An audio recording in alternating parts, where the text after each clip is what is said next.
લે આજ તો વેલા વેલા ઉઠી ગયા. ના ભાઈ, હું કોઈ દી વેલી ન ઉઠું. મોડી મોડી ઉઠીને પછી મોડા મોડા તૈયાર થઈને ઉપડી ગયા મારી બેનની વાડીએ. અને આજ તો ભાઈ ઇકોમાં જગ્યા હતી. આ બે છોકરીઓને વાહે બેહાડી દીધી. અને આગળ હાલતા હાલતા અમે આવું કંઈક વિચિત્ર જોયું. આને શું કહેવાય તમે કોમેન્ટ કરીને કહેજો. હે ભગવાન, પેલા દેકારો ને માથાકૂટ કરીને માથા ચડાવી દે ને પછી માથા દબાવી દે. બસ પછી પહોંચી ગયા વાડીએ. મનૈત્રીને પપ્પા ઓલી બાજુ ગયા થેલા લઈને, મારી બેન ને મારી ભાભી આ બાજુ સીતાફળ ઉતારવા ગયા. અને આપણે કાંઈ નહીં, ઈડિયા ઉતારવા. અને અમે પહોંચ્યા ને ત્યાં તો મારી બેને આ ઢગલો એક સીતાફળ તો ઉતારી લીધા હતા. અને અમે તો જોઈને સીધા ખાવા જ બેસી ગયા, ભાયડું ન હોય એમ. કિલો એક સીતાફળ તો ઉતારી ગઈ બેઠી બેઠી.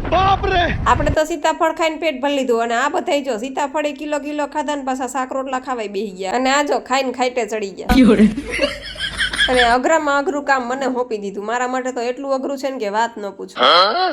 અને હજી તો આ બધા ખાઈ પીને નવરા નતો થયા ને ત્યાં તો મારા ઝીણકો ભાઈ ને ભાભી આવી ગયા વાહ ભાઈ કે અમે થોડી બાકી રહી જઈએ. અને ત્યાં તો બપોરના 2:30 વાગી ગયા ભાઈ. અમારા થઈ ગયું મોડું, કેમ કે સાંજે 4 વાગે પ્રોગ્રામમાં નીકળવાનું હતું. એટલે અમે તો અમારા બિસ્તરા પોટલા લઈને ભાગ્યા. તો મારી બેન કે ઉભા તો રહ્યો કે આ ગુવાર ને ઘી સોડા ને મરચાં ને બધું લેતા જાય. અને આ બે જણી ગુવાર તોડવા હાટું બાદ ત્યાં નૈત્રીન પપ્પા આવ્યા હતી કે એને તો ગલકું દેખાઈ ગયું કે ગલકું ગળ્યું છે. ત્યાં તો મરચું દેખાઈ ગયું મને. મેં નૈત્રીન કીધું તોડી લે, આપણે એક મરચું કામ આવીશું.